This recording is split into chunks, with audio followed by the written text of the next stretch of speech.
Episode 6, Geeta's Great Indian Adventure, Spices, Samosas, and Airplane Drama.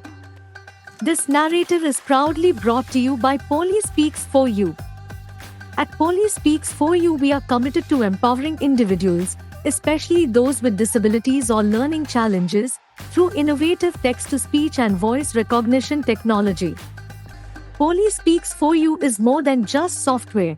It's a tool for self-expression, connecting people with the world in meaningful ways.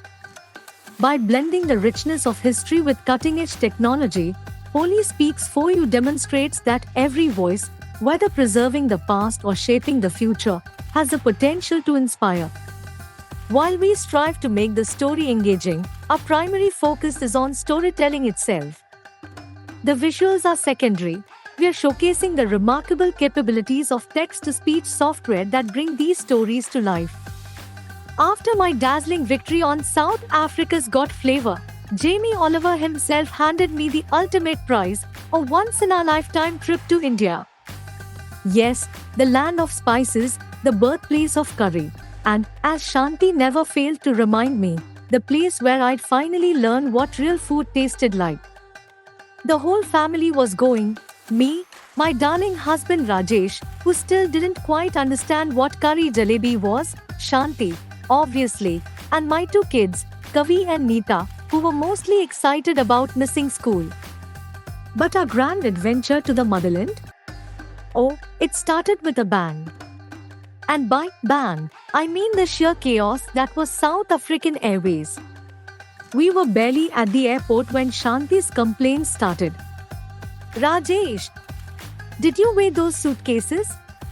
We're going to be over the limit. I don't trust these scales.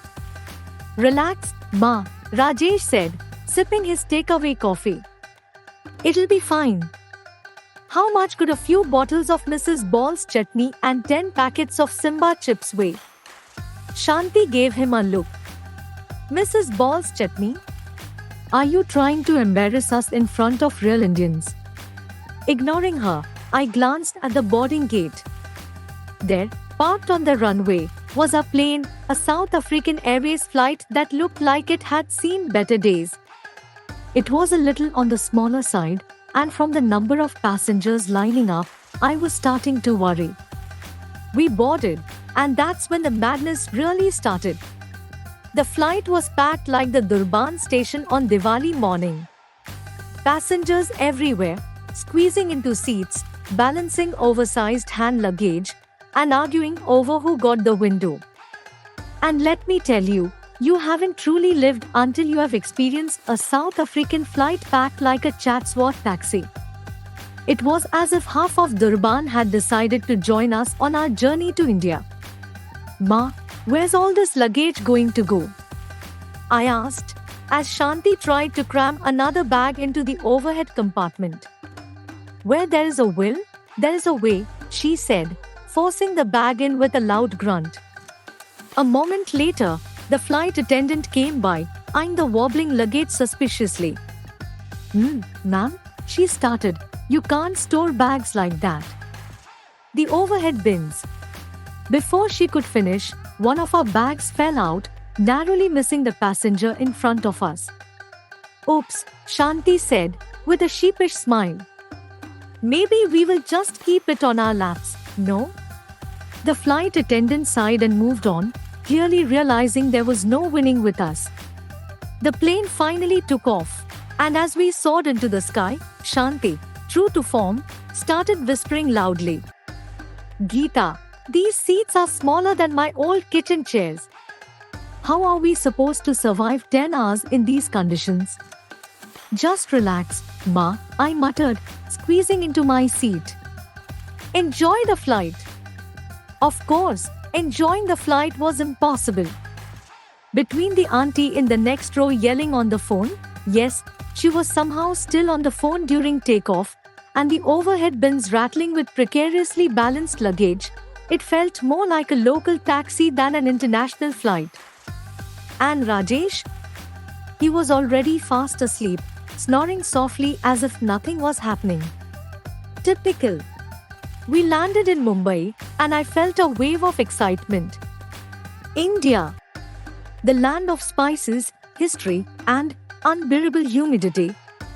As soon as we stepped off the plane, the heat hit us like a brick wall. Even Shanti, always so full of energy, paused. Geeta, this is not normal heat.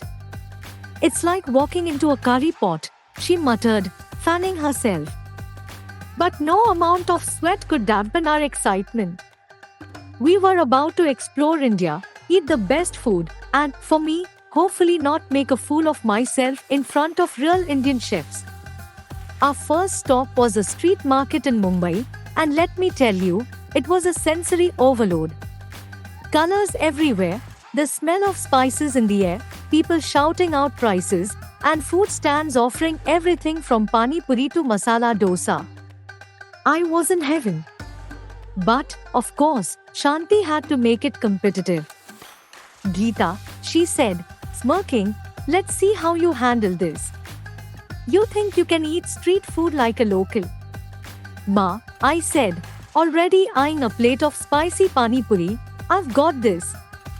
I just won a cooking competition, remember? She laughed. Cooking is one thing. Eating spicy food, that's another. Challenge accepted. I grabbed the plate and popped a pani puri into my mouth. The initial burst of flavor was incredible, crispy, spicy, tangy, but then came the heat. My eyes widened as the fire spread across my tongue, and I tried to keep my cool, but the burning sensation was intense. Shanti grinned. Not so easy, is it? Tears streamed down my face, and I reached for a glass of water, but of course, it was too late. My mouth was already on fire. Even Rajesh, who had just finished chewing on a vada pav, gave me a concerned look. Geeta, are you okay? I'm fine.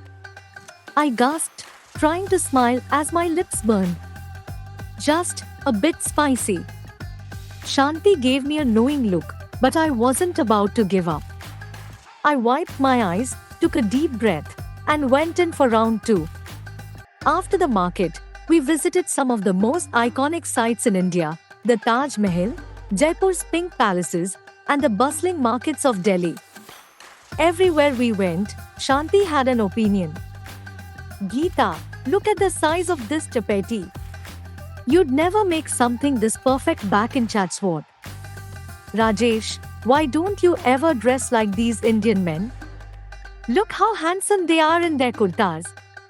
And of course, she couldn't resist making comments about my cooking. In every restaurant we visited, she'd give me a little nudge and say, watch the chef, Geeta.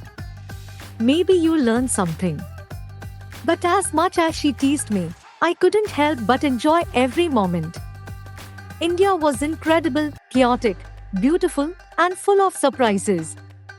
And no matter how many culinary disasters I had, I was determined to make the most of this trip. The highlight of the trip, though, was when we visited a cooking school in Rajasthan. I had signed up for a traditional Indian cooking class, eager to show Shanti that I could master the art of authentic Indian food. But as soon as I stepped into the kitchen, I knew I was in trouble. The instructor, a stern-looking man with a thick mustache, handed me a mortar and pestle. First, grind the spices, he said in a deep voice. Then we make the curry. Easy enough, right? Wrong. I started grinding the spices, but they seemed to have a life of their own. No matter how hard I tried, they flew out of the bowl, landing everywhere except where they were supposed to. The instructor frowned as I desperately tried to keep up. Maybe you should stick to samosas, Shanti whispered from the sidelines, barely hiding her amusement. But I wasn't giving up. I kept grinding, mixing, and stirring until, finally, the curry started to come together. Sure, half of it ended up on the floor, and I may have accidentally set off the smoke alarm, but by the end of the class, I had a somewhat edible dish. The instructor gave me a small, grudging nod. Not bad, he said. for a beginner. Shanti? She didn't say anything. But I saw the tiniest hint of pride in her eyes. By the end of our trip, we had eaten our way through India, explored every corner of the country, and caused more than a few culinary disasters along the way. From overcrowded flights to spice challenges, it had been an unforgettable adventure. As we boarded the plane back to Durban, exhausted but happy, Shanti turned to me. "Geeta," she said quietly, "you may not be perfect in the kitchen, but I will admit, you're getting better." I grinned. "Thanks, Ma. And hey, maybe next time we can have a samosa throwing contest."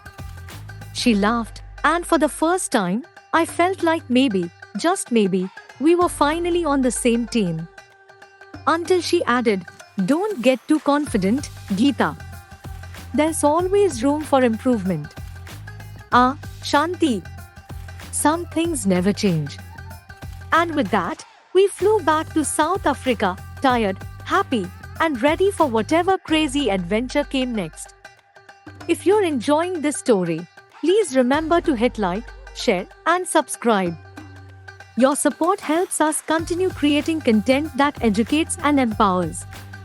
To learn more about South Africa's leading accessibility software and to support our dyslexic-friendly initiative, visit www.polyspeaks4u.co.za.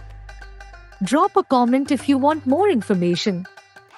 Thank you for watching this video.